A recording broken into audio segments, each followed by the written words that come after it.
সম্মানিত ভিউয়ার্স, আসসালামু আলাইকুম। আজকে একটা বিষয় নিয়ে আলোচনা করব। সেই বিষয়টি হচ্ছে ইসলামের নির্বাচন পর্ব বা দেশ শাসক কিভাবে নির্বাচিত হয়েছিল। সর্বপ্রথম যে নির্বাচিত হয়েছিলেন তার নাম হচ্ছে হযরত মুহাম্মদ সাল্লাল্লাহু আলাইহি সাল্লাম। ইনি মদিনাতে একটা শাসন ব্যবস্থা প্রতিষ্ঠিত করেন। সেটা হচ্ছে 622 খ্রিস্টাব্দে থেকে 635 খ্রিস্টাব্দে তার মৃত্যুর আগ পর্যন্ত। মোহাম্মদ সাল্লাল্লাহু আলাইহি সাল্লামকে নির্বাচন করছিলেন বা একটা শপথের মাধ্যমে আওস ও খাজরাজ গোত্রের প্রতিনিধিরা। তাদেরকে বায়াতুল আকাবা বলা হয়। এটা প্রথমের দিকে সদস্য ছিল 12 জন, পরবর্তীতে 75 জন। কিন্তু সেই সময় মদিনাতে আরেকজনা নেতা হওয়ার জন্য ইচ্ছা হয়েছিল, সে হচ্ছে আব্দুল্লাহ ইবনে উবাই।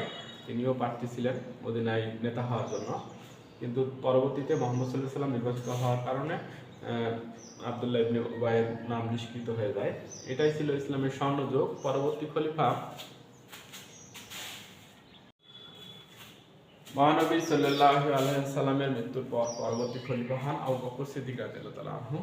আবু বকর সিদ্দিক রাদিয়াল্লাহু তাআলা আনহু খলিফা হচ্ছিলেন 632 খ্রিস্টাব্দ থেকে 634 খ্রিস্টাব্দ পর্যন্ত, তার মৃত্যুর আগ পর্যন্ত 2 বছর 3 মাস তার শাসনকাল ছিল।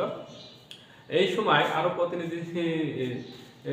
প্রতিনিধি হিসাবে কিছু কিছু সাহাবী এবং ওই মদিনা এবং মক্কার জনগণরা চাচ্ছিলেন যে উমর রাদিয়াল্লাহু তাআলা আনহুর প্রস্তাব এসেছিল, আলী রাদিয়াল্লাহু তাআলা আনহুর প্রস্তাব, এবং আনসারদের ভিতর থেকে এসেছিল সাদ রাদিয়াল্লাহু তাআলা আনহুর প্রস্তাব। কেউ কেউ আবার আবু উবাইদা রাদিয়াল্লাহু তাআলা আনহুর প্রস্তাবও দিয়েছিলেন।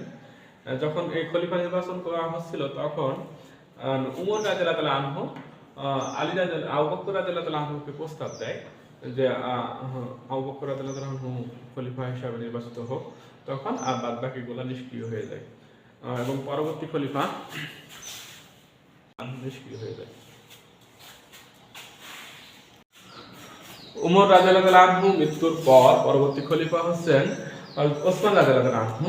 ওসমান রাদিয়াল্লাহু তাআলা আনহু 12 বছর ক্ষমতায় ছিলেন মৃত্যুর আগ পর্যন্ত।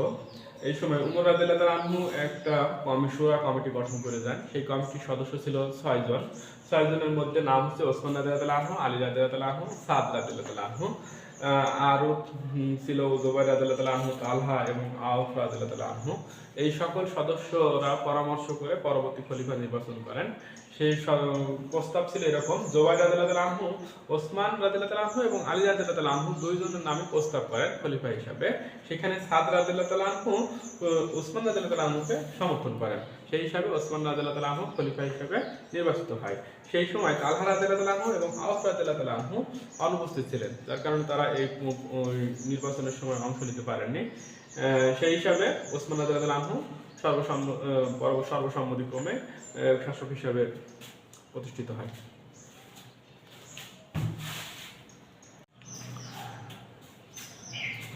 ওসমান রাদিয়াল্লাহু তাআলা আনহু মৃত্যুর পর পরবর্তী শাসক হলেন আলী রাদিয়াল্লাহু তাআলা আনহু। আলী রাদিয়াল্লাহু তাআলা আনহু 656 থেকে 661 খ্রিস্টাব্দে পর্যন্ত খলিফা ছিলেন 5 বছর। এই সময় জুবাইর রাদিয়াল্লাহু তাআলা আনহু এবং তালহা রাদিয়াল্লাহু তাআলা আনহু আলী রাদিয়াল্লাহু তাআলা আনহুকে সমর্থন করেন। কোনো কমিটি গঠন আগে থেকে ছিল না। আবার মিশর, কুফা এবং বসরার বিদ্রোহীরাও সমর্থন করেন।